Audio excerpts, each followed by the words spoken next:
মধ্য দিয়ে একটা নির্বাচন অনুষ্ঠান করা যেটা সকলের কাছে গ্রহণযোগ্য।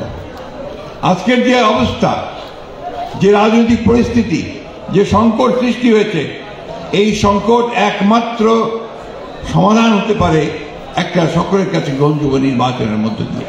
এটি ইতিহাসে প্রমাণিত। আমরা সে কথাই বারবার বলে আসছি, কিন্তু আজকে দুর্ভাগ্যজনকভাবে বাংলাদেশে আবার সেই চক্রান্তের খেলা শুরু হয়েছে, যেটা অতীতে হয়েছে বহুবার, যারই ফলে আমরা আমাদের শহীদ প্রেসিডেন্ট জিয়াউর রহমান সাহেবকে হারিয়েছি, যারই ফলে দেশনেত্রী বেগম খালেদা জিয়াকে 6 বছর কারাগারে থাকতে হয়েছে, যারই ফলে আজকে আমাদের নেতা তারেক রহমান সাহেবকে এখন পর্যন্ত বিদেশে থাকতে হচ্ছে। এই চক্রান্ত আবার শুরু হয়েছে।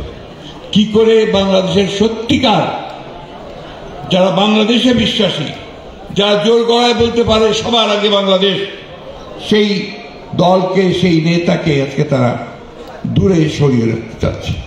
বন্ধুগণ, এই চক্রান্ত বহুবার হয়েছে, আজকে আবার সেই চক্রান্ত শুরু হয়েছে। আমরা খুব পরিষ্কার ভাষায় বলতে চাই, বাংলাদেশের মানুষ কোনোদিনই তাদের চক্রান্ত সফল হতে দেবে না। বিএনপিকে ভেঙে ফেলার চেষ্টা বহুবার হয়েছে, বহুবার, কখনোই ভেঙে ফেলা সম্ভব হয়নি।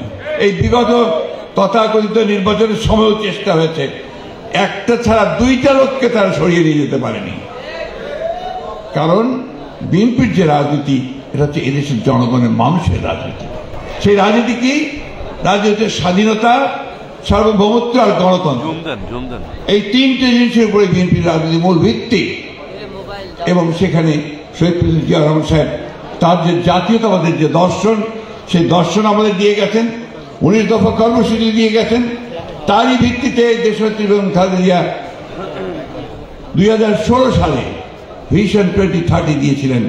আর এই চলমান গণতন্ত্র আন্দোলনকে আরো বেগবান করার জন্য এবং বাস্তবতাকে সামনে রেখে আমাদের নেতা জনাব তারেক রহমান সাহেব 31 দফা কর্মসূচি দিয়েছেন 2022 সালে। তাই আজকে যারা এই কথা বলেন যে বিএনপি সংস্কার চায় না, তা আমি মনে করি যে তারা কোনো কিছুই লক্ষ্য করে না, ইতিহাস তারা ভুলে গেছে। ওই 31 দফাকে নিয়ে আমাদের চেয়ারম্যান নির্দেশে আমাদের নেতারা গ্রামে গ্রামে গেছেন, 31 দফা বোঝানোর চেষ্টা করেছেন, সর্বমহলে গেছেন, সব পেশাজীবীদের কাছে গেছেন। এখনো এই 31 দফা নিয়ে আমাদের মহল্লায় মহল্লায় পর্যন্ত নিয়ে আলোচনা হচ্ছে। তো আমরা এই সংস্কার চাই। আর বিএনপির জন্ম তো হয়েছে আমাদের শহীদ প্রেসিডেন্ট জিয়াউর রহমানের সংস্কারের মধ্য দিয়ে। বহুদলীয় গণতন্ত্র এনেছেন তিনি, একদলীয় গণতন্ত্র থেকে, একদলীয় শাসন থেকে, বাকশাল থেকে মুক্ত করে তিনি বহুদলীয় গণতন্ত্র নিয়ে এসেছেন। তিনি আমাদের মিডিয়াকে, আমাদের গণমাধ্যম, সেই গণমাধ্যমকে তিনি মুক্ত করেছেন। তিনি মানুষের স্বাধীনতাকে দিয়েছেন, মৌলিক অধিকারগুলোকে এগিয়ে দিয়েছেন এবং একটা বদ্ধ অর্থনীতিকে তিনি একটা মুক্ত বাজার অর্থনীতিতে এনে দিয়েছিলেন।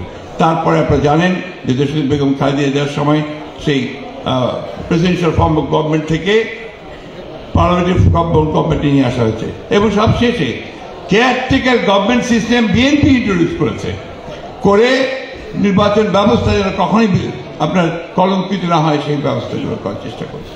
সুতরাং সংস্কার হচ্ছে আমাদের বিএনপির সবসময় আছে। আমরা বিশ্বাস করি যে একটা চলমান প্রক্রিয়া, মানুষের প্রয়োজনের সঙ্গে সঙ্গে, সমাজের প্রয়োজনের সঙ্গে সঙ্গে সংস্কার আনতে হবে। কিন্তু তাই বলে সংস্কারের নাম করে আমরা এমন কিছু হতে দিতে পারি না যেটা আমার গণতন্ত্রকে বিঘ্নিত করবে। তাই বক্তব্য দীর্ঘ করতে চাই না, আহ্বান জানাতে চাই, আর বিলম্ব না করে অনুগ্রহ করে আমরা এই অন্তর্বর্তীকালীন সরকারের কাছে আহ্বান জানাতে চাই, অতি দ্রুত একটা নির্বাচনের ব্যবস্থা করে বাংলাদেশের মানুষকে এই সংকট থেকে মুক্ত করতে হবে, মানুষকে সামনের দিকে এগিয়ে নিয়ে যেতে হবে। একটা কথা আমাদের মনে রাখতে হবে, ছাত্রদল হচ্ছে আমাদের ভ্যানগার্ড, আমাদের সামনের যে যোদ্ধা তারা, তাদেরকে এখন নলেজ বেস পলিটিক্স করতে হবে, জ্ঞান ভিত্তিক রাজনীতি করতে হবে। এবং আজকে এখন সবচেয়ে বেশি যেটা প্রয়োজন, সেই প্রয়োজন হচ্ছে আমাদেরকে কিন্তু একটা সাইবার ওয়ার করতে হবে। আমাদেরকে এই সোশ্যাল মিডিয়াতে আমাদের অবস্থান সবচেয়ে বেশি করে রাখতে হবে। এটা যদি আমরা রাখতে না পারি তাহলে কিন্তু আমরা এই যুদ্ধে হেরে যাব। আমি তাই আপনাদের অনুরোধ করব, তোমাদের অনুরোধ করব, তোমরা এই সোশ্যাল মিডিয়াতে তোমাদের অ্যাক্টিভিটিস অনেক বেশি বাড়াও এবং যে সমস্ত মিথ্যা প্রচারণা হচ্ছে বিএনপির মধ্যে সেই মিথ্যা প্রচারণাকে তোমরা সেটাকে বন্ধ করতে পারবে। দেশে বিদেশে ষড়যন্ত্র চলছে প্রিয় সহকর্মীরা, সহযোদ্ধারা। আজকে আমাদের দায়িত্ব হচ্ছে আমাদেরকে রুখে দাঁড়াতে হবে এবং আমাদের মেধা বুদ্ধি দিয়ে দাঁড়াতে হবে এবং সেই মেধা বুদ্ধি দিয়ে আমরা তাদেরকে পরাজিত করতে পারবো বলে আমরা বিশ্বাস করি। আমি আপনাদের সকলকে ধন্যবাদ জানিয়ে বক্তব্য শেষ করছি এবং আমরা আশা করবো যে এখনই আমাদের নেতা পরবর্তী চেয়ারম্যান তারেক রহমান সাহেব বক্তব্য রাখবেন। ধন্যবাদ। আসসালামু আলাইকুম।